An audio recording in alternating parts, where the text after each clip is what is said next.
Welcome to the Warband, a World of Warcraft lorecast where we talk all things lore and only lore about the World of Warcraft.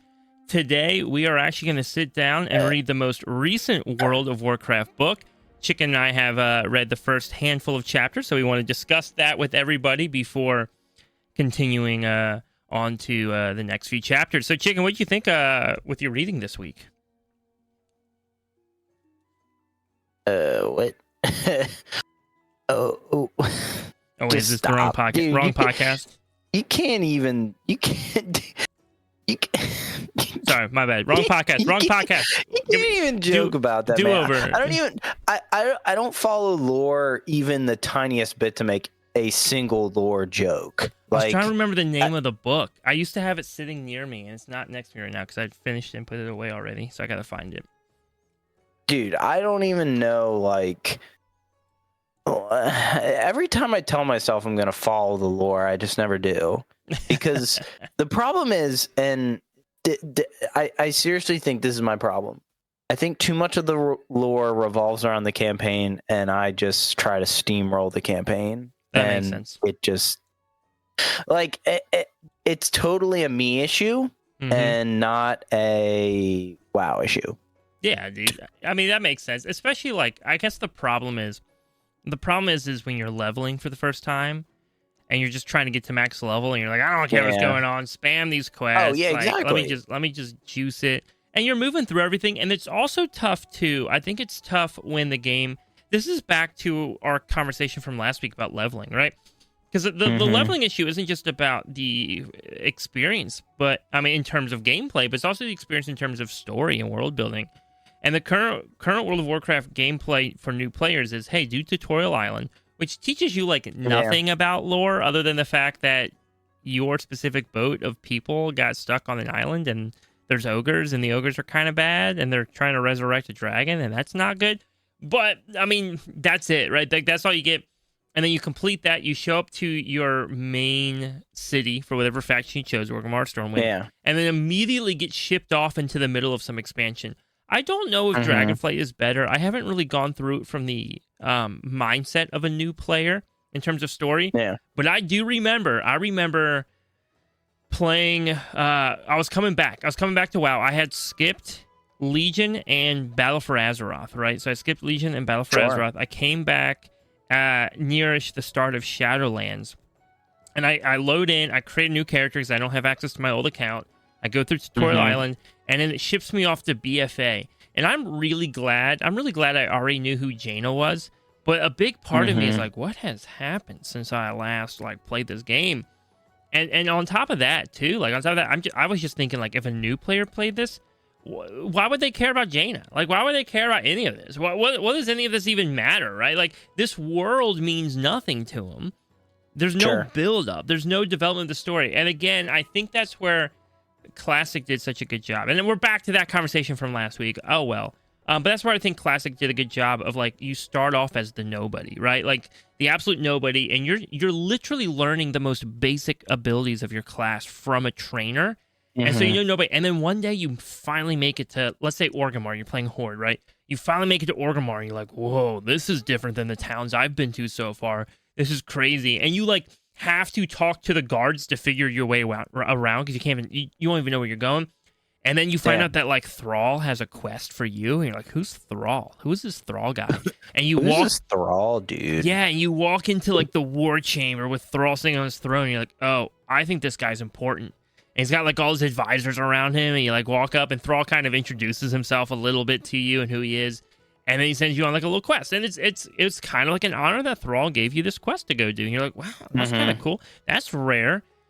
He doesn't, like, look at me and go, hero, champion, right? Like, defender of Azeroth, right? Mallwalker. He just goes, oh, hey, I've heard... Yeah, he just goes, dude, I've heard good things about you. You've been doing some cool quests. Could you do this for me, right? Hey, get over here, nerd. And so I totally understand from your perspective, Chicken, why you got into WoW and then had no interest in story. Because you were thrown into the middle of this story that just, like, doesn't make any sense. Yeah, I mean, you're 100% right. but also I'm just that way with every game I play. Yeah. Like if I wanted a story, I'd read a book. Like I'm here to play games. Give me any action. Oh, Nah, perfect. like Perfect. I actually have some Warcraft books. oh my goodness. I have I don't one. want to read a book. I want to play. You just said you want to read a book. I have one about the War of the Ancients. That one's really good. That's a great starting point, War of the Ancients. Ironically, you gave me that book. What? Yeah, I think your wife found it at like a bookstore or something and picked it up and gave it to me. Like a secondhand bookstore. Yeah, like a secondhand bookstore. Yeah, it's actually a really good book. It's a really good book, by the way. So interesting. Just saying. Anyways, what have you been up to this week? Yeah, dude. You're still playing too much WoW, bro. Actually, too much. Dude, I wish I was playing too much WoW. I have not played that much this week. Really? I mean, I played an okay amount, but I played an okay amount always doing something. So, like, we were raiding this week with the guild. I know you're away, so you weren't with us. But it was like we were trialing, so we were just trialing people for next season.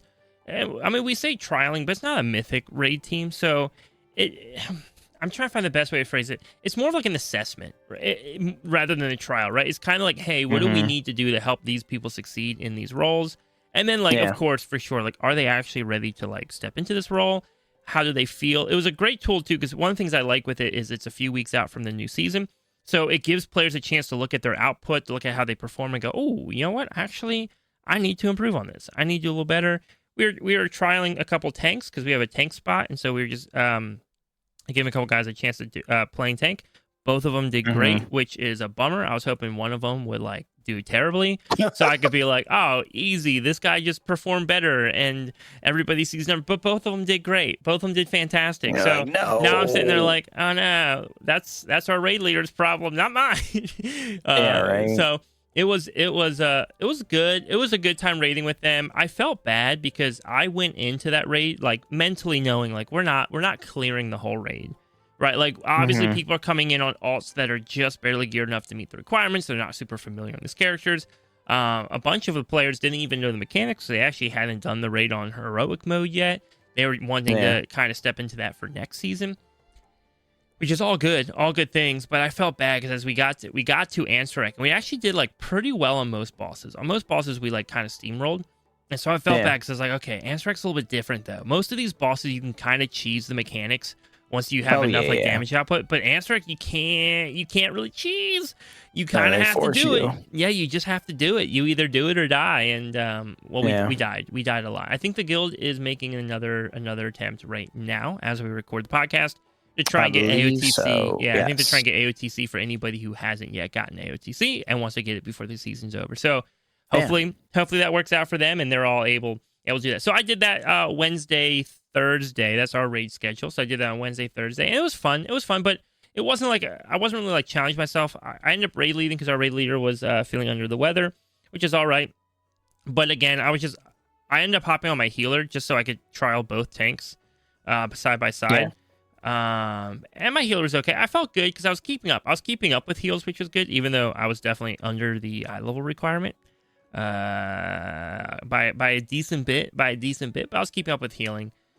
It just was easier for me to do that than to sit on the tank and have them swap for every fight, especially because I wanted to give the logs over to our raid leader so he had a chance to look at them and actually like analyze everything that was going on. So that was Wednesday, Thursday, and then I didn't play Friday. I did play Saturday. I didn't play today. I didn't play yesterday. Yeah, I played yesterday. Well, I happened to have some time at the end of the day, and I'm like, I haven't streamed yet this weekend, and I'm really trying to get a lot better at consistently streaming on Twitch. Even if it's not always the same day and same time, I'm just trying to make sure I'm getting time in. I think in the past, I used to be like, oh crap, something came up this Friday night. Well, guess I'm not streaming this weekend, because Friday night's my one time I stream, and then, I missed Tuesday, that's my one other time I stream. I guess that's a whole week of no streaming, and so I'm trying to get better at that, where like, hey, no, if I miss, then I have to just like move it to somewhere else, because I do love it. I do love streaming. I do love being able to chat to everybody watching about WoW. Like, one of my favorite things is when somebody comes in and asks questions and we like start like such a good discussion. Sometimes I feel guilty because sometimes like these discussions, I'm like, dang it, I should be saving this for the podcast, but it's still fun. So I was streaming last night. I actually went into stream on that undergeared shaman I was telling you about. I think I started stream at like 598 eye level. and I ended Jeez. stream at 6:02 eye level. The problem is now I have that's not bad. but now I have an 11 key in my bag. And You have an 11? yeah, dude, and I kept running these dungeons on my healer, which again, I'm pretty sure my talent build is accidentally a raid build. And I just was dealing with it because I was live, and I was like, I don't feel like trying to rebuild my talents while I'm live. I usually like to sit there quietly and go through it, right? If I'm talking to chat, I don't want to be doing my talents at the same time. So I'm going in. I don't even know how, like, I haven't played Shaman since early Shadowlands. So I haven't played it much since early Shadowlands. I'm like, I don't even know how all my abilities now work off each other, especially with new talent trees and everything else. Like, I just don't know. I don't know what the synchronisms are. And yet, every time we ran a key, every time, dude, the tank would be like, "Oh, healer, amazing heals, such fantastic heals." I'm like, "You guys?" It's like, yep, I'm good at healer. No, dude, the whole time, I'm the I'm best just like, healer in WoW. Nah, dude, I felt like. Have you ever seen that picture? That picture in The Office. It's in The Office. Where Michael Scott is getting promoted, right? And he's got like his fanny pack on. And his hair is definitely like very like 80s style like hair. Yeah. And he just looks so confused. His boss is shaking his hand, giving him the promotion to manager, and he just looks so confused. Like, how the heck did I get here? Like, what? Yeah, like how did this happen? That's how I felt. That's why I'm like they're complimenting me, but I really don't think I deserve this. I mean, again, I have an 11 sitting in my bag. Obviously, by the time everybody listens to this podcast, I think it'll be pushed back down to an 8. We had +3 and 8 Grimbatol, so it wasn't like I've done a 10 yet on that character. But even still, I was pretty proud of myself for how far we pushed. I think the highest I had prior was like an untimed 6. Again, that character was one I just grabbed when I was helping friends learn how to tank. I'd be like, "Oh, you want to learn how to tank? Let me just come follow along and heal, and I can ping the routes for you." This is the only character I have that's not a tank. Yes, that is true. Listen, bro. I like the tanking. I like the tanking, but I get it. But that's what I've been up to this week. Chicken, I know your week has been a little bit less WoW infused than my week has, but anything you want to share? Not really, to be honest. I haven't done anything, man, other than work. Yeah, you flew across the country for work. Travel. Yeah. Literally on the other side of the country for like a week and a half. So, dude, did you just get some Warcraft Rumble in? No, I don't really like Warcraft Rumble, to be honest. I don't blame you. Dude, I gotta get you into Hearthstone, dude. I've tried it a couple of times. I'm just not a big fan of mana-based TCGs. That makes sense. So I've definitely tried it. I've given it my fair shake twice now, and both times I just haven't. It's just not for me. Yeah, that makes sense. The thing with Hearthstone, and I think it kind of takes it away from other like TCGs. Yeah. There's not like a WoW, no pun intended. There's not a WoW factor. Like with other TCGs, it's like, oh, like cool, I got this alternate art, like holo rare card. Like even if it's digital, like it's still like, oh, this is really neat. Hearthstone doesn't have that. Yeah, I guess it's because Hearthstone is definitely much more of a digital medium. Oh right? Yeah, 100%. With no real world like basing off of it. Yeah, and I think you're much more of a collector than a player when it comes to TCGs, from what I find. And I think that probably helps. I definitely like both aspects. Like I like being able to. I definitely like the TCG portion. You know, obviously the card game, but I'm also like, how can I bling out my deck as much as possible with like, you know, the alternate arts and like the rarities of, you know, like the higher rarities or like fun. So yeah, I don't know. I just can't get into Hearthstone. But yeah, did some business travel, finally back on this side of the country, just in time for the Eagles parade. Go Birds! But, Go Birds! So, yeah. Yeah, man, did you go to... Oh, you didn't go to the parade. You were no, but I did fly into Philly on Friday night, and it's so cool just to fly in and see everything just like green, like literally any building that has lights on the outside, they were green. And I was like, awesome. Oh, that's like really neat. That's like, pretty cool. Just cool to see the Philly skyline just with like droves of green. And it's been really good too, because I just think like obviously like we win a lot, and so it's really nice to know that when we get our wins, that we're very civil about it, we're very Oh respectful, my gosh. and I think we just handle it well. We just handle it well. Sure. Yeah. Yeah. All right. Okay. Okay. Anyways, back to WoW talk though. WoW talk. Here on the Warband, not the Lore Band, but if you guys want Chicken and I to launch a second podcast called the Lore Band, just let us know. You can let us know on Discord. Join our Discord, links down below. Come hang out, say hi. A little shameless plug right there. We love it when you guys hang out with us on Discord. It's kind of fun. It's kind of a vibe. But Chicken, there's a lot of what? We don't have time for a second podcast. Low key though, I have been kind of toying with some ideas, like what can we do to make some cool content, even maybe even my solo content, my solo return to content creation. Dude, chicken back to solo content. Ooh. I feel like the hard part with WoW content is like, do you want to be that guy that just like, okay, I don't want to say that guy because literally everyone does it. Like, do I just want to jump on the bandwagon and make tutorials or like just like stuff like that? Like, how do you be niche in the WoW community? Like, like podcast is one thing because I feel like there's not a lot of WoW podcasts, and I feel like there's not a lot of WoW podcasts like ours. I feel like there's, the big podcasts or include a lot of the big time players that kind of play a side of WoW that most people don't get to play because they're just not that invested into the game. And I mean, like, it's like the equivalent of like the NBA of WoW, right? Most of us are still in like the high school league or like the 30 plus rec league, right? Yeah. And like, it's just a side of WoW that most people don't get to see, right? Where this side of WoW is like what most people see. This is like the family friendly, come and shirts or skins and let's play some WoW, right? Yeah. I mean, really, right? Like we get that fun element of, I mean, we get to kind of talk to the casual, but also that like not the hardcore, but like the mid-core player, right? So we get to kind of dialogue. I mean, honestly too, right? Like for a little while I was hitting that niche of like beginner content, right? Like beginner gameplay stuff, tutorial guides. Not tutorials, but like just guides on how to do stuff. But there's only so many guides that you can make on how to do absolutely beginner content, right? Until you just start making the same guides over and over. But one thing I will say, right, like, is, I mean, ultimately, dude, we got a podcast going.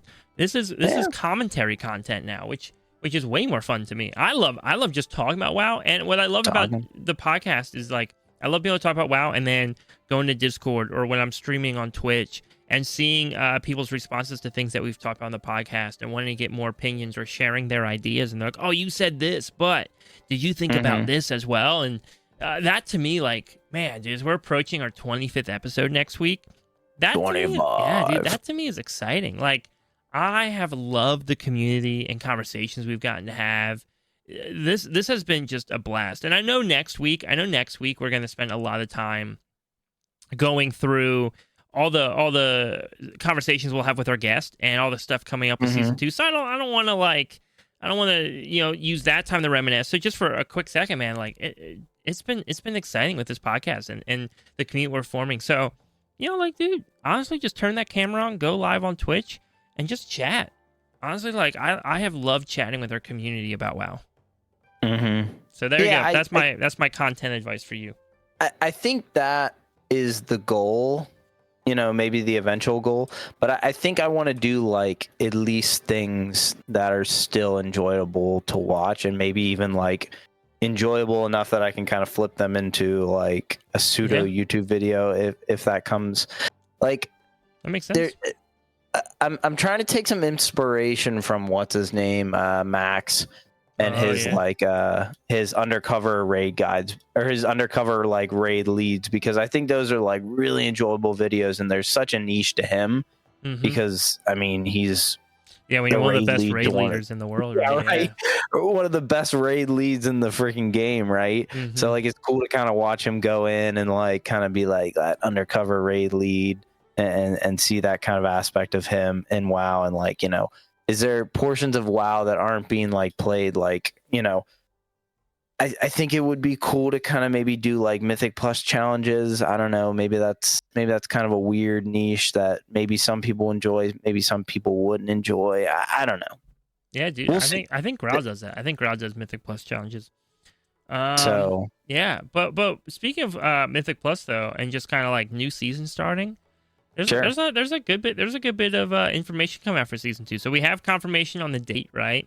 yes, Both for the season and for just the actual like patch itself, right? So the patch is on the 25th. Am I correct with that? Patch is on the 25th, but then it doesn't actually go live for Mythic Plus raid content until the 4th. Do we know if delves are going to be available right away? I don't know. Delves were available right away on season 1, right? No. Oh yeah. Delves were available right away on season 1. Yeah, they were. But that was also partly because we had like Heroic Week or whatever. Oh, that was like it. yeah, because that was such a weird like that. Yeah, that was such like a weird. No, because Heroic Week still had M plus, right? Heroic Week had M plus. We had like a couple weeks before in Heroic Week, even right where you couldn't do anything but delves. Correct? Yeah, because that was the only time that you could that was like the only time where I was like, hey, you should do like so many delves, because that was like the what am I trying to say? That was the preferred thing for because there's nothing else. Like you couldn't do Yeah. anything else because like dungeons were dumb. And, Yes. and I remember at the time people were like, "Oh, don't use your keys because you can save your keys and then like stack them up and then use them all." I do believe Blizzard said that will not be doable this time. So you won't be able to just like stack up your keys for delves and then like use them all the next week when you can do higher level delves. And yeah, that's all I know. Which I guess if I'm saying that now, I guess that kind of confirms that delves probably will, which is fine. I mean, I'll do them. It was funny. We had somebody on Discord kind of joke and be like, "Swag, you gonna do delves on stream? You gonna do some delves on stream? That'll be the best content." Especially because I'm doing like a 24-hour stream coming up, and they're like, "Yeah, do it for the 24-hour stream." I'm like, "Listen, man, I'm not running delves for 24 hours straight, but I'll do it. Imagine. I'll do it. I'll do a little bit. Sorry,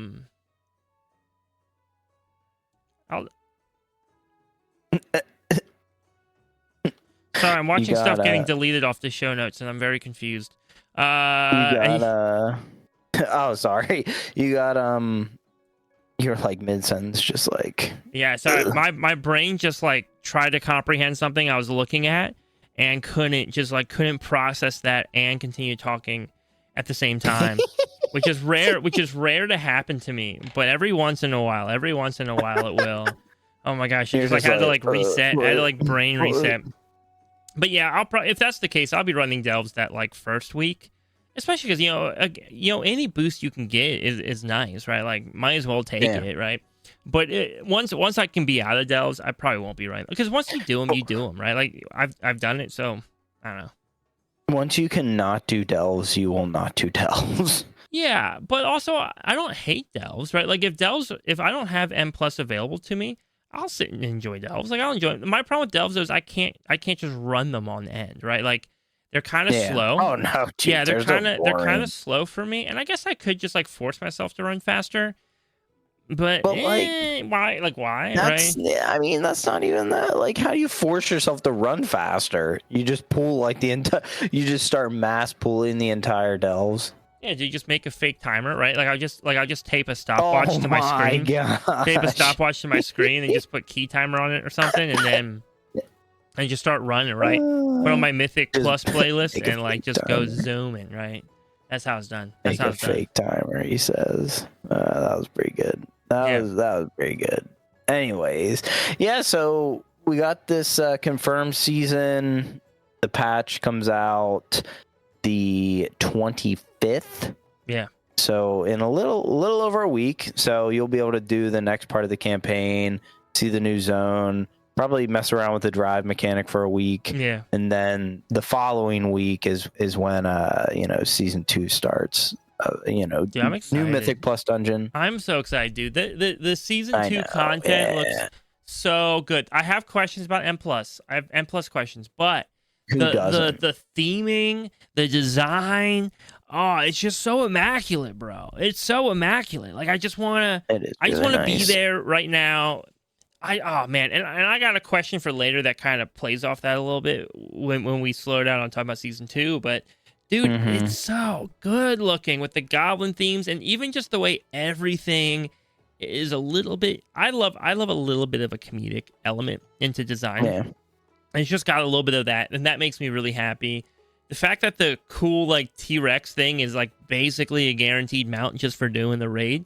I like that. I don't dislike that. That it feels like it's kind of rewarding. You know, I like the idea of a raid battle pass. That's kind of cool to me. I know they're like, oh, it's not a battle pass. It's a battle pass. I mean, it's a battle pass for raiding, right? It definitely is a battle pass. Anyone that says it's not a battle pass, you're getting yourself. It's a battle pass. Yeah, I mean, basically, like, right, renown placed reputation, right? Was that just like their Blizzard going, yo, what if we just turn reputation into battle passes? I have now upset people. I've now upset people by saying that they're like, it's not a battle. It's not a battle pass. I mean, I personally don't think it is a battle pass because I think their Traveler's Log is their form of battle pass. Oh yeah, I mean, I think it's multiple, right? Like, I think it all kind of right. The idea that you're progressing, right, and then you just get like automatically get rewards for hitting those progression levels, right? Oh, I'm 10 on my renown track, and all of a sudden, boom! Now I have this item or I have this like ability or something. Yeah, the only thing that I will say about that is though it's very well. See, like more so than the training post, right? Because the training post just gives you tendies and one item. Think about that. Think about that. Kind of brilliant. I'm smart. But the thing is, and similar to kind of like how other companies, how other games do it, it's very much like, this what am I trying to say? It's not based on like certain turning points, and I think that might be the difference, because like the Trader's Log is like, hey, it doesn't matter what really content you play, like you can kind of contribute towards it, where this raid one is very specific towards. Well, that's what I'm saying. Like a raid, it's like a raid battle pass, right? It's like no, I do agree. Yo, can I have an M plus battle pass? Well, let's be honest, that'd be kind of cool. Yo, honestly, I would be for that. Yo, hold up. Listen. Yo, I actually like this idea. Yo, give me a raid battle pass, give me a Delves battle pass, give me a PvP battle pass, and give me an M plus battle pass. All four. I want all four of those. Give me one of each. That's a ton of work, dude. Yeah, but you don't have to do it. You don't have to do it if you don't want to do it. No. I meant for Blizzard, not for us. Yeah, but give me all four of them. Give me all four of them. And I like the battle pass idea. I still want prestige. I still want like prestige rewards. I love prestige rewards. I think prestige rewards are awesome.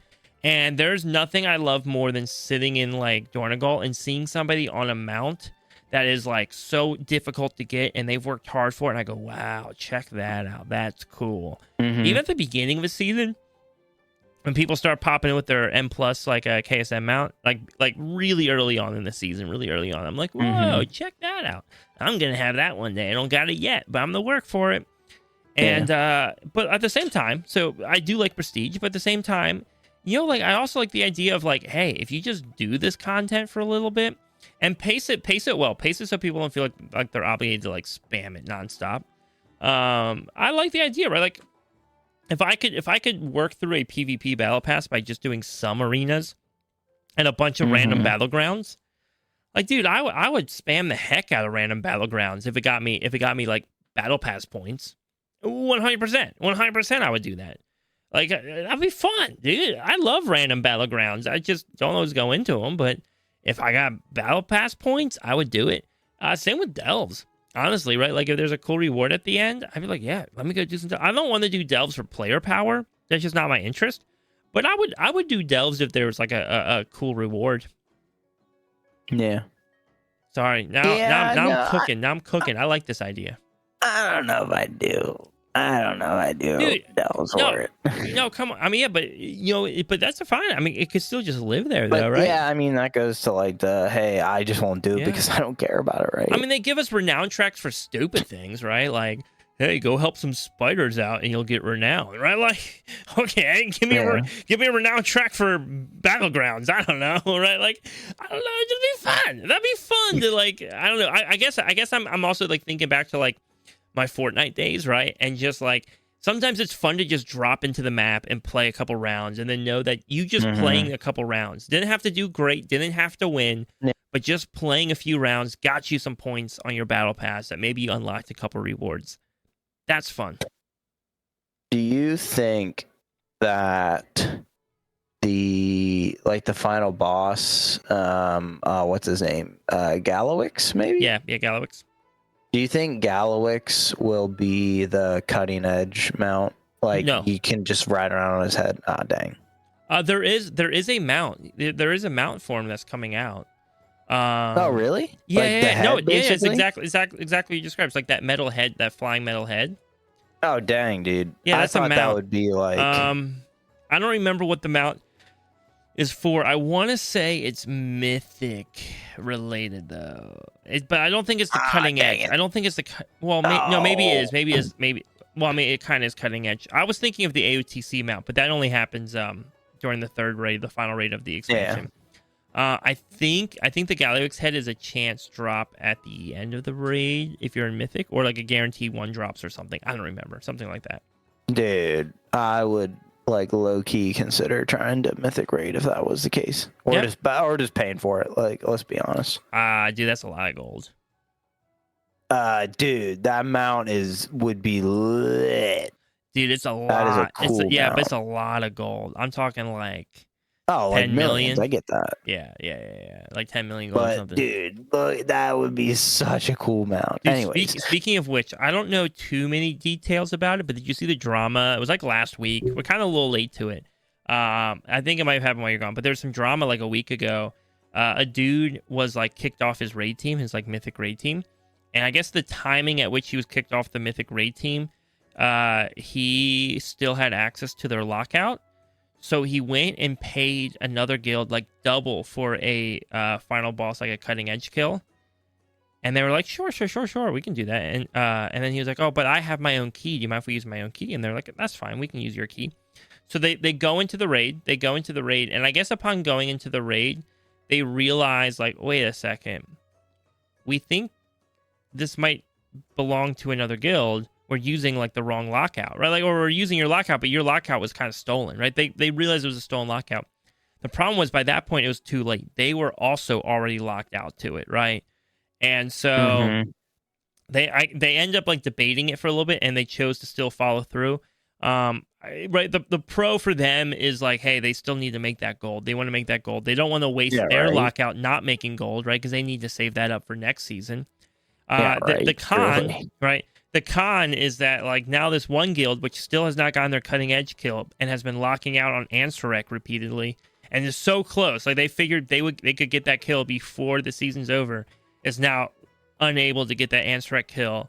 They only ever killed Court one time, so they're not even sure they can like easily get past Court again to get back to Ansarek. And so they most likely lost their cutting edge kill because this one dude was jaded and upset for getting kicked off the team. Last I heard, there's some rumblings of some highly experienced guilds offering to lend their lockout to them. Oh dang! So that they could, cool. So that they could go for the that's really nice. Kill. Yeah, so I don't know all the details, but that's what I heard. Which man, dude, good old WoW drama. Dude, I just don't keep up with it. I just can't. There's too much drama, dude. I can't keep up with all the drama, it's fun, man. Bro, it's fun. I love WoW drama. WoW drama is so good. Keep up with it. Then there's the stuff with Classic WoW, right? So Tyler 1 was raid leading for Classic WoW for the hardcore. Oh, really? Yeah. So Tyler 1 was raid leading Classic WoW for hardcore. Made some. It was going a little rough, but again, they were doing content, right? Like he's raid leading because it's funnier than. Like, I guess everybody's like, oh, just bring the pro WoW player in. Well, the problem is nobody wants to watch the pro WoW player do pro WoW things. They want to watch the guy who's a hilarious content creator who has minimum WoW experience try to lead a raid where people will have their characters deleted if they die. That's just more entertaining. Yeah. It's just more entertaining.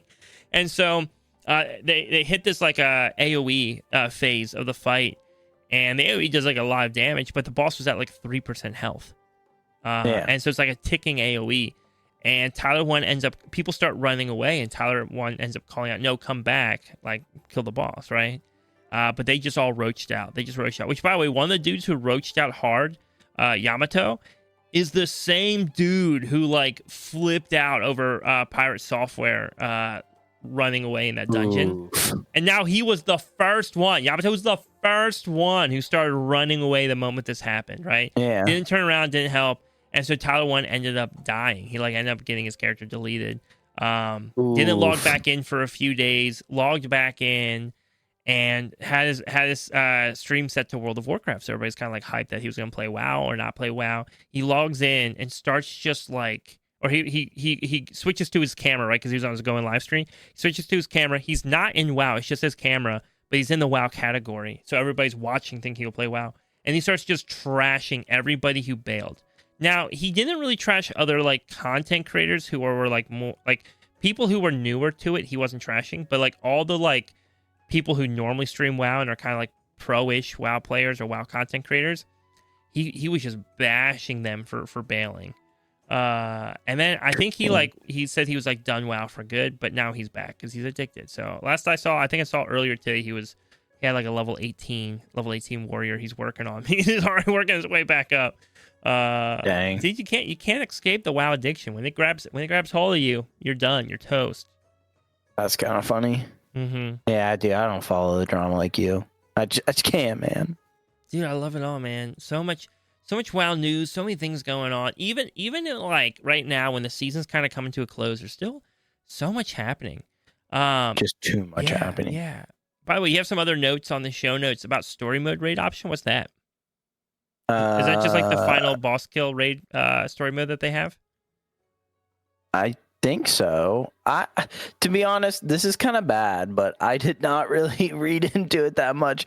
I was like 100% certain that like, oh, there's no way Swag didn't read into this. There's like no way that he did not read into this. So let me pull up the article real quick because I think it's an interesting thing. I thought it was like the full blown like they've had the story mode thing where you can go kill the last boss, so that way you can see the like final cinematic and stuff. They had that. I think that's been around a little bit longer than follower dungeons. But in your notes, you mentioned something like that they have like almost like add-on like tracking for mechanics. Is it like a way that they're trying to teach players how to use add-ons, or is it a sign that they're gonna be adding those details into like the default UI? I don't know where this article is though, so I have no clue. I think it was a sign that they're gonna start adding like kind of like weak aura-esque into the UI. Here, let me read this out loud real quick. Yeah.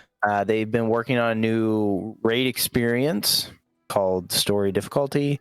Throughout World of Warcraft history, many of the most epic moments in our story have been told in dungeons and raid. With the recent introduction of following dungeons, we've experimented with new ways of players to see these stories, especially for those who may not feel comfortable playing within the social experiment of the group. With Story Difficulty in Nerubian Palace, our goal was to offer players a way to see the conclusion of and kind of killing Ansarect. Yeah. We currently plan to release this experience alongside Mythic difficulty for players who've reached the appropriate point in questing. It doesn't necessarily say. It kind of implies that it's just going to be Gallowix, but it also kind of implies that it's going to be the whole thing. That's what they did. They just did they just did Ansarect for this past raid, but I wouldn't be surprised if the follower mode stuff they added more in. It does say just the final boss. Just final boss. Okay. They've been doing that mostly just as like, hey, here's you can see the end cinematic. It's all just for that cinematic. Do it? Like, how do you run just Ansarect in this story mode? I don't know. Well, I got no clue.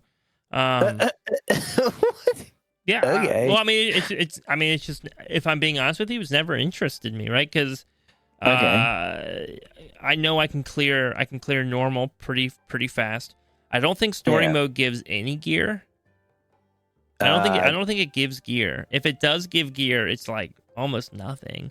It's something below what Raid Finder. You're right. Yeah, it would have to be below Raid Finder, right? It's so for me, it was never something I considered doing because I know that I'm gonna see the raid. I'm not even. I know I'm gonna see Anstrike, even if let's say they make a boss that's wildly tuned on heroic, and I'm not getting the kill. Yeah. Okay, cool. I'll still see it on normal, right? So I know I know I'll see it.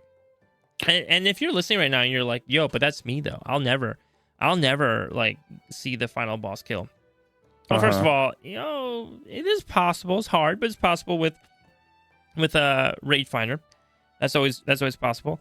However, it's also worth noting that our guild will often do, we call them Academy Nights, but we'll do these teaching raid nights for players that want to learn. Now, if the social experience is not what you're looking for, that's totally fine. But if you are looking for an opportunity to learn how to raid and stuff, that's something that we usually offer throughout the season for people to learn. It's on hold right now, but it'll be back in the new season, which is really nice. I love helping new players learn WoW. That's one of my favorite things is just help people get into the game. I mean, it is a fun little thing that you do share with yourself. What? I don't know. That was kind of I started saying something and then I was like, I don't know where I'm gonna go with this. If you're listening to the podcast, it's worth noting right now that Chicken is wildly sleep deprived. Like this dude, I'm pretty sleep deprived. Yeah, right bro. Dude, it's pretty bad. I've also been up since like 5 a.m. or 4 a.m. I got up at 4 a.m. this morning. It's 10:30 now. So I'm getting there. I'm feeling all right now. You typically nap though. I did not today. Sunday. I did not today. Whoa. Okay, so we have to check out a wedding venue. We're looking at a wedding venue. Oh, that's right. Yeah. Dude, your boy's getting married, bro. Your boy's getting married. It's a good stat increase, to be honest. Oh my goodness! Imagine the one podcast that we actually have like for real things to talk about, and we're actually talking about our real lives. Yeah, I mean, I don't know, dude. I don't know if there's a lot. The problem is there's not a lot to talk about this week. There's not a lot to talk about this week. There is. No, because I'm trying to avoid the Mythic conversation. Because if I start talking about Mythic Plus, I'm just gonna rant again. Well, first of all, I thought this story mode was like a legit thing, and I thought you were gonna go like bananas with it. No, it's been around. It's been around. I thought you were gonna be like, this is the greatest thing ever. Like story mode. Raid is like the cool, like they should have done this years ago. Okay, and so I was a couple gonna be things. Like, maybe. I've gone on the rant before that I think Raid Finder is stupid. I think Raid Finder is stupid. I think nobody's coordinated in Raid Finder. I think Raid Finder teaches you to just ignore mechanics. I don't think Raid Finder teaches you how to raid.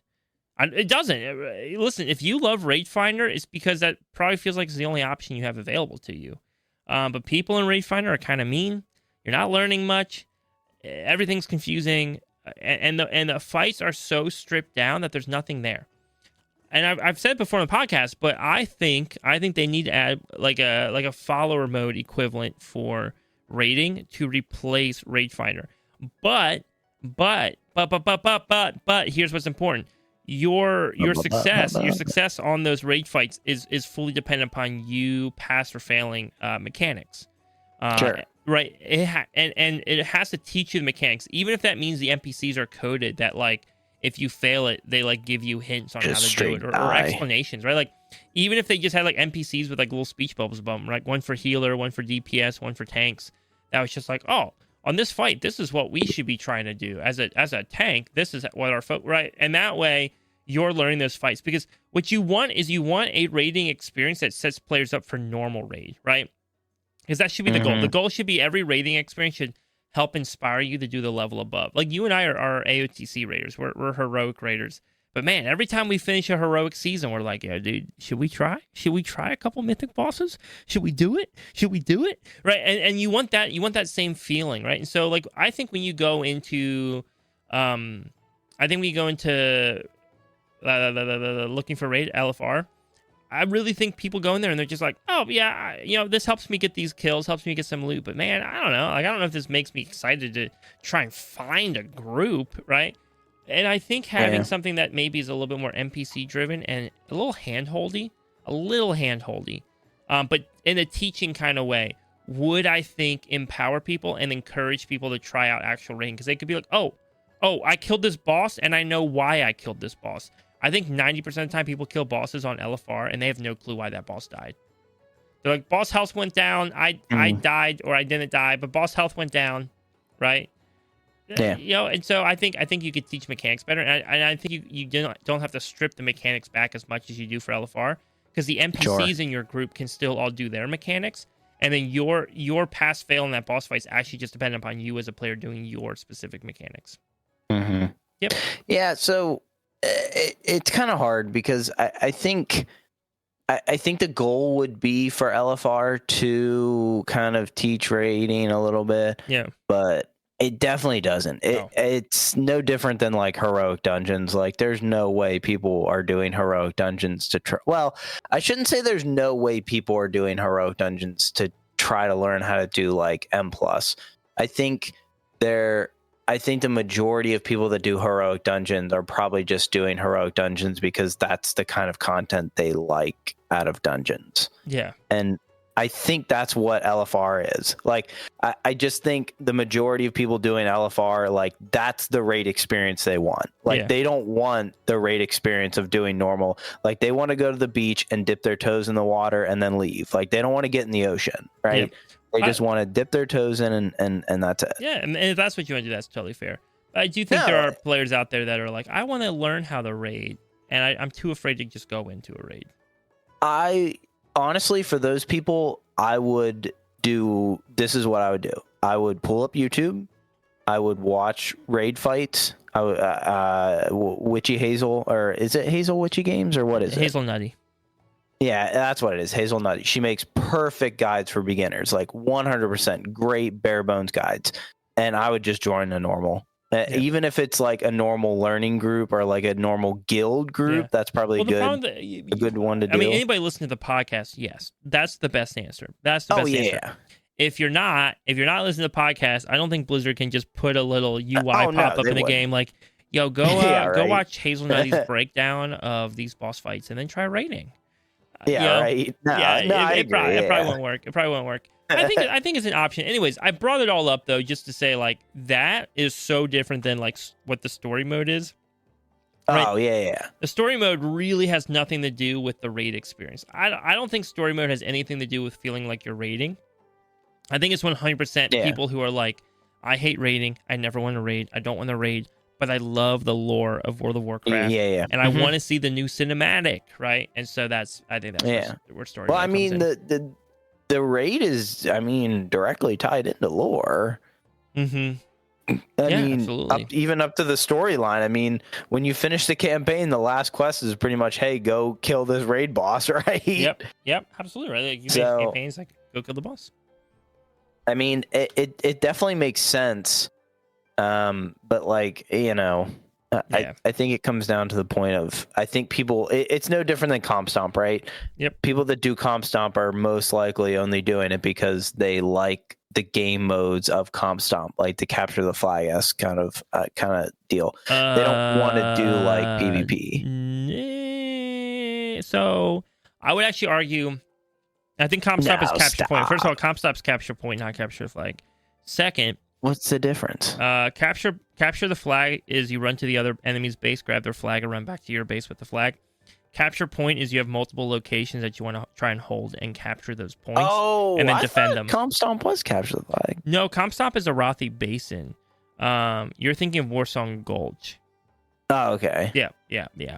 By the way, dude, I have Arathi Basin mapped in like a VR game, and it's kind of fun. I'll goof around there sometimes. What? Yeah. Dude, you are a nerd, bro. Anyways, so where was I going with this? No, Comp Stomp, dude. So Comp Stomp actually gives you a really good currency for, I think, buying like PvP old PvP transmogs.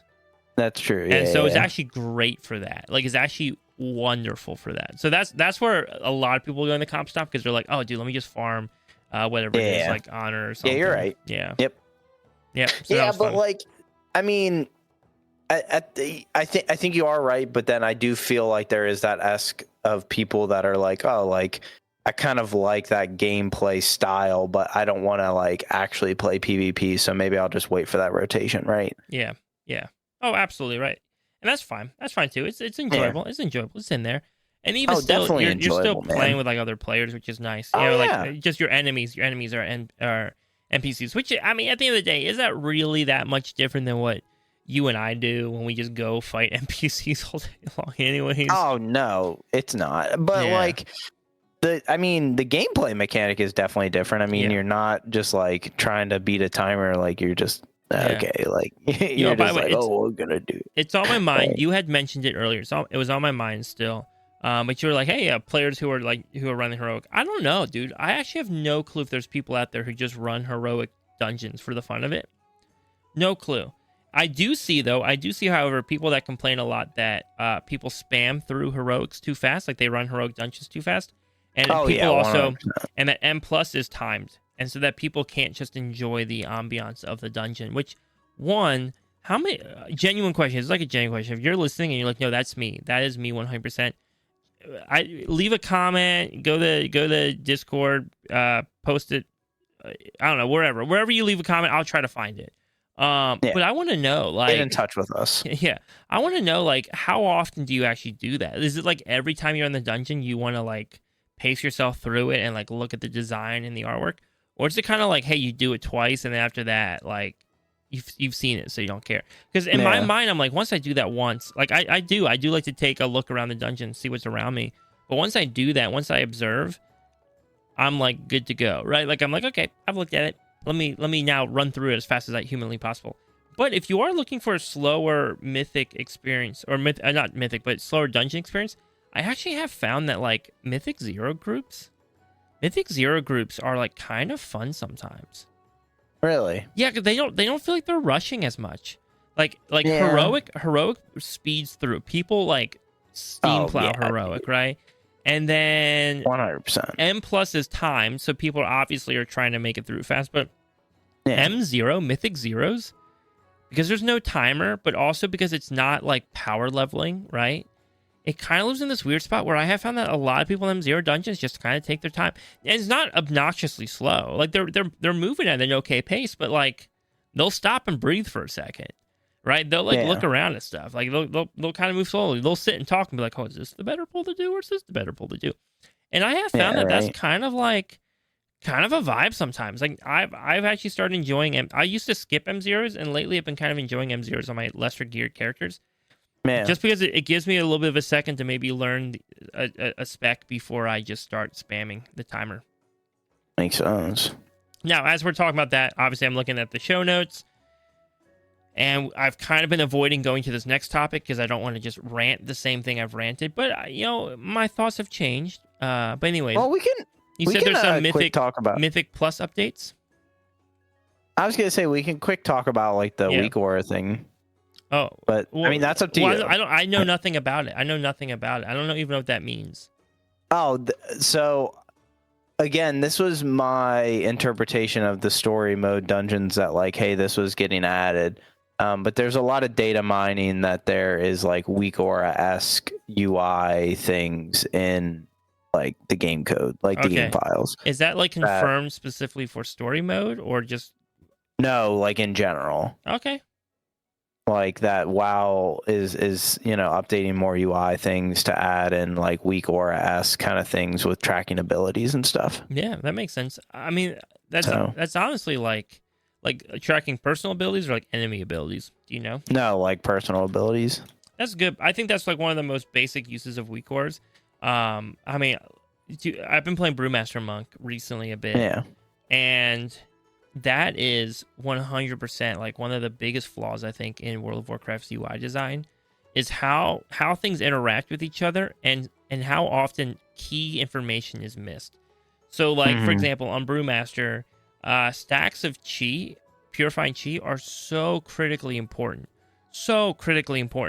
And the problem is like when you have stacks of purifying chi, the game tells you have stacks of purifying chi, with a buff, like a little buff icon in the top right corner of your screen, just like where all your buffs would normally be. Except, here's the thing. It's where all your buffs would normally be. So it's in the middle of like 30 buffs, right? And I'm just staring at it like, where the heck is this icon? I don't even know what this icon looks like. Where the frick is this icon? And so I just go in weak orders. I'm like, all right, weak orders. Let me make a little bar now that tracks my chi. So I know how much purifying chi I have. So I can use my little celestial brew or whatever. Which is great, right? And now, because now it shows me my countdown on it and my timers and everything, which is nice, and I really appreciate that. But yeah, dude, it is just interesting to me, how easy it is for like key information to not be displayed well in front of players. Oh yeah, it's terrible. Now, on the other hand, what are you saying? I feel like they almost have to add something, right? Yeah. Well, it's funny though, because it's kind of like a double-edged sword in ways, right? The negative, which I think is easier to point out, the negative is, right, like that players are lacking information that they should have. The positive, 100%. Though, the positive, and one thing I really love about World of Warcraft that I think makes it so unique of a game, is that WoW is a game where like anybody can come in and level a character up and start playing content. They can just start doing content, right? Whether it's delves, heroic dungeons, M0 dungeons, like LFR rating, maybe even some normal rating. But the difference between somebody who is like, you could have two players who are identically geared, and the difference in damage output between a player who like knows their stuff and a player who has no clue is wild to me. Because every ability kind of works off another ability or empowers a different ability. And that's one thing I do love about World of Warcraft, is that it kind of has this depth to it where it's like, no, like you'll start here, but you can actually grow with your character. Not just your character growing, but you as a player learn how to play that character. And it becomes really like a really powerful thing. And that's some of the fun to me, right? Like the fun I've had playing different. Now I'm messing with my shaman, right? But I was playing brew for a bit. In the past, I've tried out like other specs. Is the fun of it to me is like the learning aspect, right? Like I don't care what level keys I actually am timing on my monk. I just really enjoy learning the new things, right? Like even this week, somebody mentioned something to me about, how like this damage rotation actually shortens the cooldown of one of my main defensives. I was like, wait, what? I didn't even know that. I didn't even know that. Dude. Like what? And I love learning. So that to me is I think it's a double-edged sword. It's like sometimes it's awesome to be able to have that in front of you, but then sometimes it's kind of fun to be able to find that. And so what's the balance? Like, what's that good balance where like you feel like there's always a little bit more you can juice out of your character that you didn't know about yet, while also simultaneously like making people feel like they're not completely lost. Yeah. No, it is kind of a double-edged sword, but at the same time, like, I'm not trying to...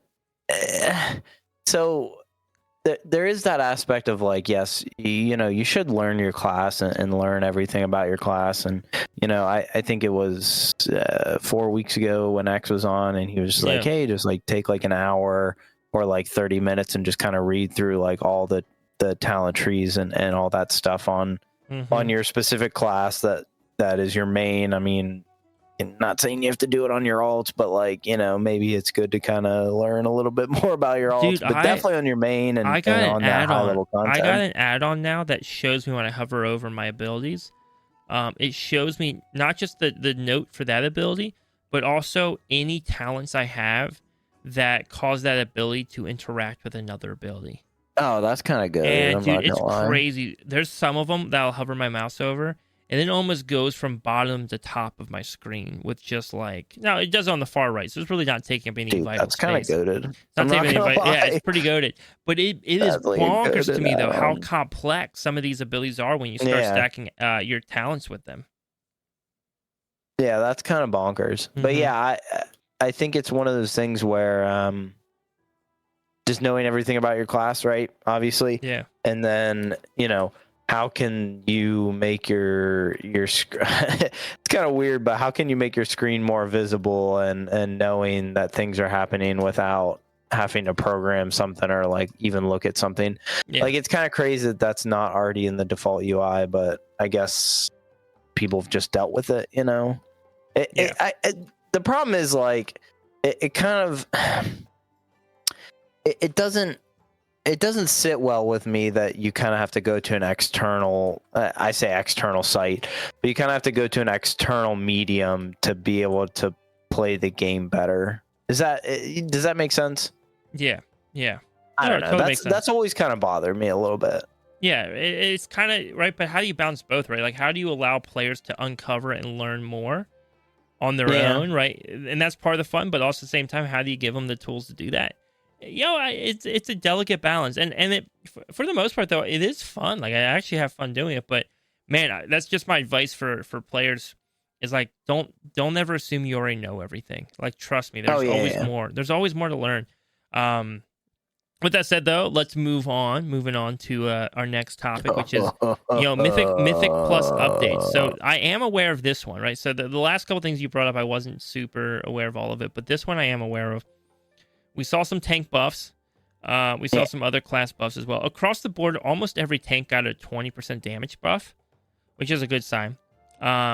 It's not amazing, but it's okay.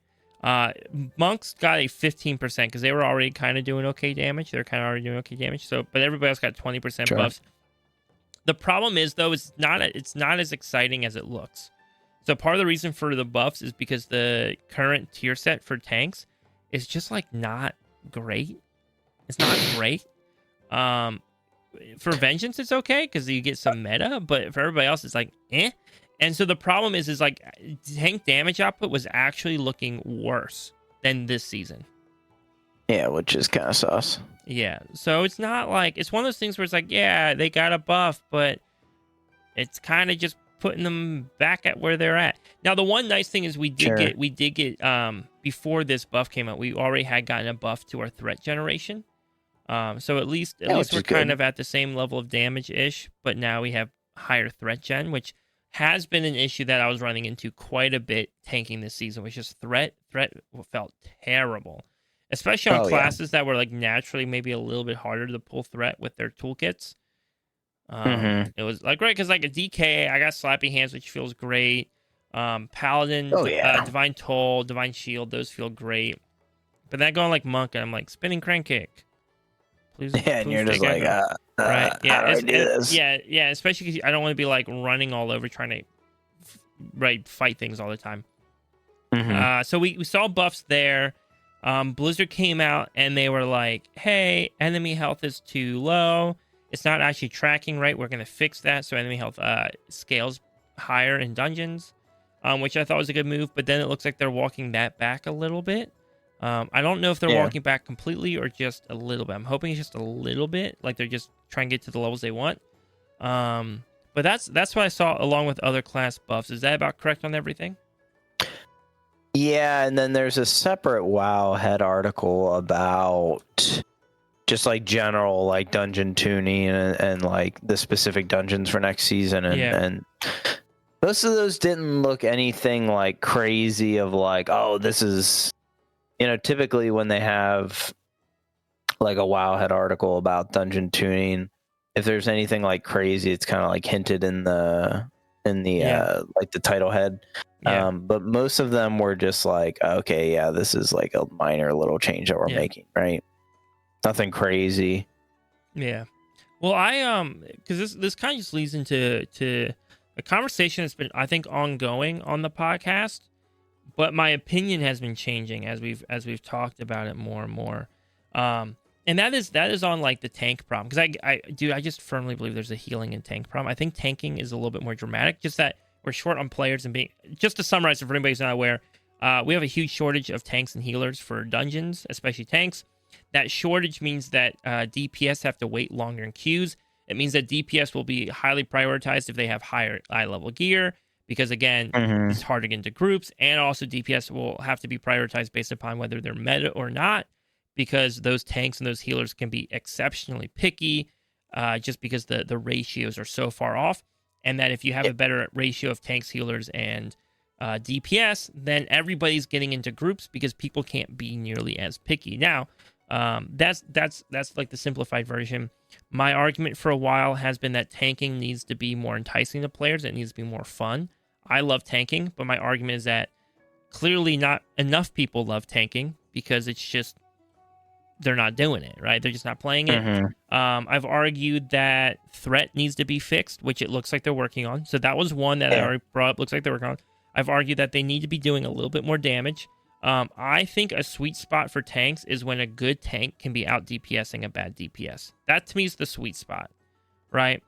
Like how bad of a DPS? I mean, like your tanks should maybe be sitting like 50% of like the group total general, like of a single DPS total. 50, maybe pushing like 65, right? In that range. I'm not saying they need to be like on par. A pretty bad DPS. Yeah. I don't think tank rotation should be overly complex because you have enough to be thinking about in terms of like you should just doing your job well. Like doing the job well of holding aggro should be also doing decent damage, right? I think that's just more fun. It kind of sucks when you look at the meters and you're like, wow, I'm punching things, but my number sucks, right? Because it's unlike a healer, you're still punching. We're seeing that they see a little bit. Own meter. Yeah. We're seeing you're more worried about, right? Yeah. Because healing, you're like, no, I'm looking at my healing, right? I'm not even doing attacks, right? I'm focused on healing, right? Whereas a tank, you're still hitting. Listen, dude, I throw some fireballs on my shaman, but those monks, man, they doing all the damage. Monks are good, yeah. But again, so my big argument has been for that, and we're seeing that little bit of healing bump or damage bump. I mean, for tanks right now with that 20%. But I think that 20% is fixing an issue. I don't think it's going above, if that makes sense. So that's kind of what we're seeing. But I was talking on stream this week with one of our guild members, and it made me kind of sit back a little bit and think about this conversation from another angle. And they're just saying, they're like, man, the real problem is that DPS is too easy. So everybody wants to play DPS. DPS needs to be harder. And I started thinking about that. And I was like, okay, well, what does it mean for DPS to be harder? That can mean a lot of things, right? That can mean that missing mechanics is more punishing on DPS and kills DPS. And I don't think that's the answer. I don't think dungeons killing players more is the answer. It sucks. It sucks. And the more I thought about it, the more I thought, you know what? The real answer is, and we see a little bit of it where they started raising NPC health, right, with this recent patch, is I'm starting to think, you know what? I think right now dungeons, M+ dungeons are all about surviving, right? If we can get through a dungeon without people dying, I'm timing every dungeon every time. Like if we can get through without too many deaths, we're fine. And you might be like, well, that's swag. That's how M+ works, right? But I think the balance needs to shift a little bit more in the direction of, hey, actually the focus for M+ dungeons is a little bit less about survival and a little bit more about timing, right? Yeah. So like right now, like if I'm not going to complete a dungeon, we'll know pretty quickly that we're not going to complete a dungeon. Like we just get hard stuck somewhere, and it's really awkward and really embarrassing. But I think the problem is right now is the pressure is completely on tanks and healers. So tanks and healers, right? Healers are trying to keep everybody alive. Tanks are just trying to keep just themselves alive. And the whole dungeon is built upon survival. And those are the two roles that are most primed to be affected by survival problems. Yeah. And I think if they can back off that a little bit, I still think it needs to be an aspect. It needs to be an important aspect of M+. Don't get rid of it. It's important. But if they back off that a bit, and then they focus a little bit more on making it more difficult to time the dungeons. And the easiest way to do that is by raising enemy health, right? Don't raise enemy damage with their health. Just raise their health. Slow down fights a little bit. And then maybe at that point, maybe you remove some of the crazy mechanics that are going on in trash pools, right? There's just too many mechanics happening in trash pools. So that groups can maybe be even incentivized, right? That tanks, rather than just surviving one pack and trying to live one pack and go, okay, I might be able to survive 2 packs. Let me try and pull 2. That would save us time if we can pull this off, right? I think that mechanic in M+ feels way better. And then it starts to incentivize tanks because people are going, okay, you know what? Tanking isn't overly punishing. Healing isn't overly punishing. And if I go DPS, I still have the stress of like not timing that key. And if you don't time a key because of damage output, it's very obvious, right? But if you don't time a key, right now, any key I don't time, sorry, I coughed. Any key I don't time right now is not because of damage output. I could not tell you the last time. There's not been a single time in this entire expansion where a key wasn't timed because of damage. Every single time it's been because of deaths. Every single time. So it's basically a free pass for DPS so long as they don't stand in bad stuff.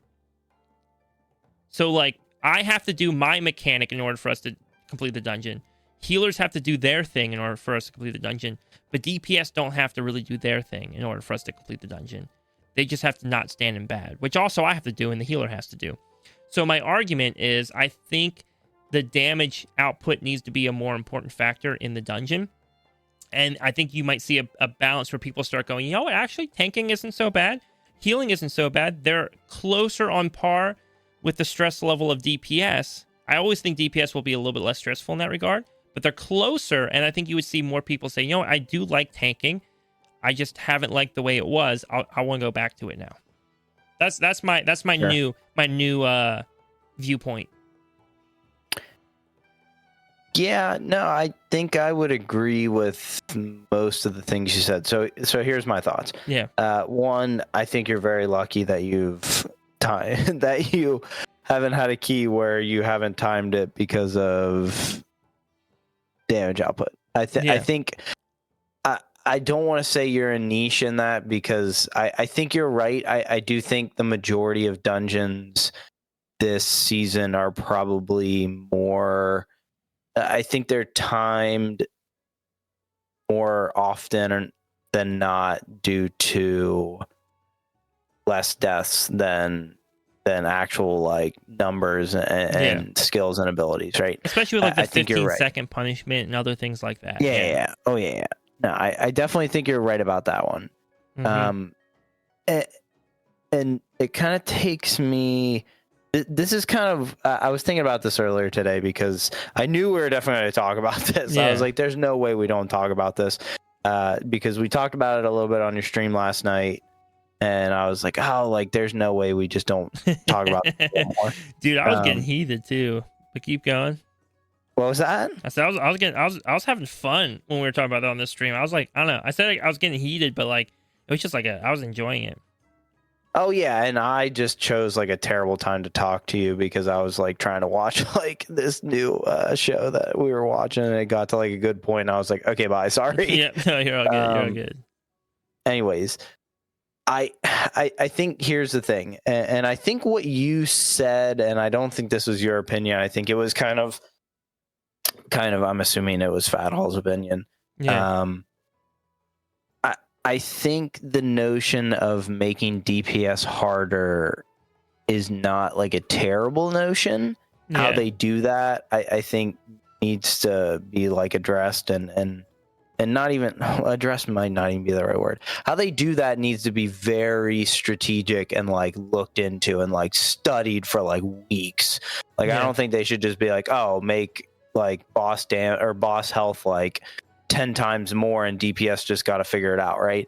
Yeah. I don't think that can be the thing because I think at the end of the day, I think people will still blame tanks and healers because they are not trying to be like weird or anything, but tanks and healers are the minority. They always will be. There are far less tanks and healers than there are DPS in this game. Yeah. That's just a fact. Oh, absolutely. Right? Yeah. And, and the other thing I want to preface before I go anything, well, no, I'll preface at the end. Personally, I'm judging a lot of this on Dragonflight, and in Dragonflight, it was the opposite. We had a immense shortage of healers. Yep. And to be honest, I feel like part of the reason they might have done some of this tanking change was kind of maybe to put them like in a weird spot where healers might not be as much of a like minority, if you will. Or they're like, the problem was it put more stress on the healers because now they're trying to keep their tanks alive too. That's a fair point, but then it also came back to where it was just like, well, tanks just kind of got to figure it out, and I think that at the end of the day is why tanking kind of took that role of healing from Dragonflight as just being like the worst spec to play currently in the game. Because, I mean, at the end of the day, you're right. It did kind of put more pressure on healers, but I think healers at the end of the day kind of stood their ground and were like, well, tanks are just going to figure it out. Dude, I hate to say this, Shadowlands M+ comps felt awesome. Well, I mean, and that's the thing. And I did kind of want to bring that up a little bit because you have said that a lot in the past. Like, what about Shadowlands made it good? Was it the fact that like all the specs felt good to play? They felt like we're on even playing fields. I don't know. Maybe it was. I didn't really dabble in any other specs in Shadowlands. I primarily DPS'd, so I don't really know what those other specs felt like during Shadowlands. But I mean, to the point of what I'm trying to make, I just feel like, unfortunately, this season and this kind of expansion right now where we're at is just the tanks are just basically the slapping stick for WoW. And it kind of, and the thing that I was going to preface earlier that I'm going to preface now is in no way, and it kind of just prefaces the whole like kind of Mythic Plus, debate and argument and kind of rant that we've been on probably since the podcast originated, is like, I don't think tanking in the state that it is and Mythic Plus in the state that it is makes the game unplayable. Yeah. Obviously it doesn't, because we still play it every single day and we still, suffer through it, if you will. Like, I don't think it makes it as fun as other seasons or other expansions. I mean, like you just said, Shadowlands was like goated when it came to comps and stuff like that. I just think it makes the game not as enjoyable. Like we're at like maybe like an 80% level where like typically like in the past maybe we've been at like 96 or 97, like just like a hair, like some changes could be made to make it perfect, but like we're just not there. Now we're probably like at like a 75 80, like is it enjoyable? Like it is, but like it's not like as enjoyable in the past. So I do want to preface that. And I feel like you feel the same way. Yeah, it's such an interesting thing, right? Like the ship's not sinking, right? The ship's not sinking. Oh yeah. Right. But it is concerning, right? Like there's a leak. There's 100%. A leak for sure. We're not gonna sink. We're not gonna sink. It's totally manageable. We'll get back to dock in time. WoW is a very pendulum-like game. We swing a lot, right? So like Shadowlands was interesting because you had some healers pumping damage. You had tanks pumping damage. And so the dungeons were very much like, survival isn't that crazy. You just gotta time it, right? You just gotta time it. And now we're swinging in this, and again though, at the time the healers were like, we don't want to be doing damage, we just want to be healing, right? And so now the pendulum swung in the other direction, and all of a sudden now it's like, okay, well all you're doing is healing, and you're panicking, and if you fail a little bit, it's not like damage. If you fail a little bit in damage, you're like, okay, I failed a little bit of damage. But if you fail a little bit on healing, people are dead. They're dead. They're gone. They're done. Yeah, right. And so it has swung in the opposite direction, and I agree. The hard thing too is you and I are the minority in this conversation where we are playing tanks, right? And so I'm still having fun in M+. I'm just making different tanks. I'm just going in. I'm just playing. I'm having a good time. You know what? No expectations. If the meta right now is survival and that's how you get through dungeons, okay. Is it my favorite? No. I will admit I prefer pulling multiple packs, experimenting, trying to zoom my way through. But at the end of the day, it's still fun. I'm still enjoying it. The reason why this is something I bring up so much, though, is because, and same with you, I think we're observant. I think we look around and we go, oh, we're having fun, but it really looks like a lot of people are not. Why aren't other people having fun? And we're at the end of the season, so we're kind of in that weird spot where I think people are starting to walk back in, and they're starting to come back and warm up. Oh, yeah. Right? But we really started noticing these problems, I want to say like a third into the season. Maybe even a quarter. Maybe even like a quarter of the way into the season. Like, it was very early on that I just started noticing people drop off, right? Like people who love playing the game, who have a blast, who like were just literally like, I just don't want to wait in the queues. I just don't want to wait in the queues for dungeons. It takes way too long. I'm only getting invited if I'm playing a meta spec and all this stuff. So it's just not worth it. Yeah, the reason why we bring this up is just because I think it's a good brainstorming exercise of like, what do players actually want? What would they actually enjoy? Whether or not on the surface it sounds like they would want it, what would actually get people playing, right? Like, what are those sweet things that maybe if you wrote it down, somebody would be like, oh, I don't want that. But if they experienced it, that's actually what keeps them having fun. Yeah. right? No, I agree. Yeah, and when I say right, and again, our guildmate, I'll use like our guildmate when he was saying that DPS is too easy, right? Like I don't think DPS needs to then come down and be like the hardest thing ever, but can tanking and healing kind of get a little slack and become like a little bit less of a priority, right? Like can survival become a little bit Yes. less of a priority and damage become a little bit more of a priority, right? Is there a middle ground that we can meet in where it's like, hey, survival's still kind of difficult and it's still kind of hard, and still if you wipe a bunch of times, guess what? You're not timing that key. At the same hand, hey, your pacing in the dungeon really matters. Your DPS's ability to like maximize their output really matters.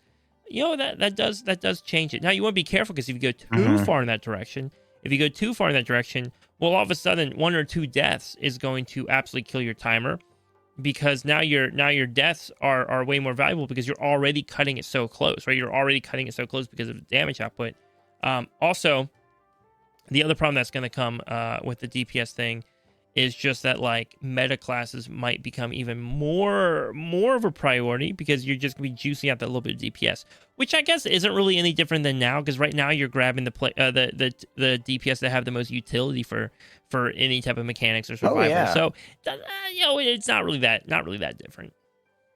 Yeah, and it's something that we talked about earlier about the it's obvious that like tank survival is the problem, and not just tank survival, like like anything survival, right? Yeah, because we see it in the tier sets. Like they're not focusing on damage for tank tier sets, like they're focusing on survivability, and I think part of the problem with that is like survivability is what we want as tanks, right?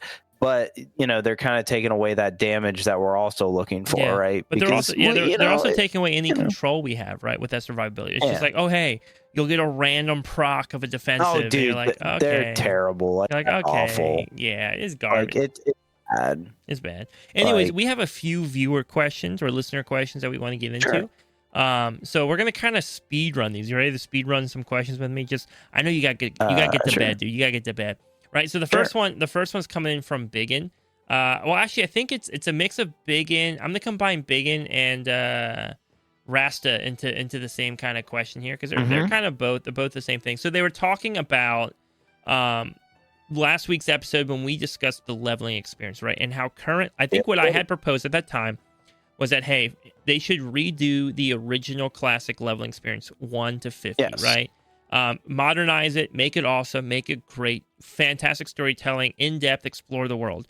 And then after that, everybody will always level 1 to 50 that way, and then the next 10 levels to 60 will always just be whatever the current expansion is, right? So 1 to 50 in that zone built to show you the world and how to play the game, and then 50 to 60 will always be whatever the current expansion is. New expansion comes out and it squishes you back down to 50, right? That was my proposal.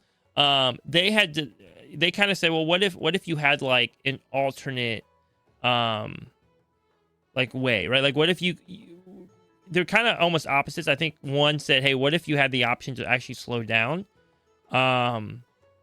your leveling? So like you could say, hey, I want to actually just level at 50% so I can go experience the world. And the other said, well, what if you actually do a slow level the first time, and then after that you can always just kind of skip, right? So you could just skip ahead and not have to like go through that process again. So my quick initial thoughts to that, because we just don't have a lot of time. One, I don't think there's any harm in offering a slowdown. I don't think that fixes the issue, but I don't think there's any harm in saying, yeah, you know what? You can level at 50%. Right now, I think you still have the option to turn off XP. So you could theoretically do that right now, where you say, hey, you know, I'm just going to level up to 20 and then cut off my XP, or level up to 40 and then cut off my XP and then go quest through all the zones and experience all the zones. So you can kind of do that already. Yeah, right. If you want to, you kind of do that. But it doesn't. But either way, though, it doesn't fix the problem of the new player, right? So our question, right? Like, how do you fix that new player problem? But then to the second question, coming from Biggin, right? Like, if you have a skip, right? If you say, okay, well, slow the first time and then you just skip in the future, you do help that player kind of take a slower experience through the world and get to know the world and get to learn how to play the game and not feel so rushed. But you remove all the MMO components from the game at that point, and that would then defeat 100%. The purpose, right? Yeah, because kind of what we talked about is that leveling experience should feel like endgame, right? Yeah, dungeons should feel important, right? Quests should feel important. Getting gear upgrades should feel really powerful. And as you out gear and out level areas, you should feel like you're overcoming them and getting stronger than them. Right now, with how level scaling works, you don't feel that, right? You just continue to scale with the stuff around you. Yep. And so that would negate it, because then everybody once they do it the first time, they're just doing the level skip after that. And so you'll never encounter them, right? Like they just disappear from the world, and then the only people in the world are new players.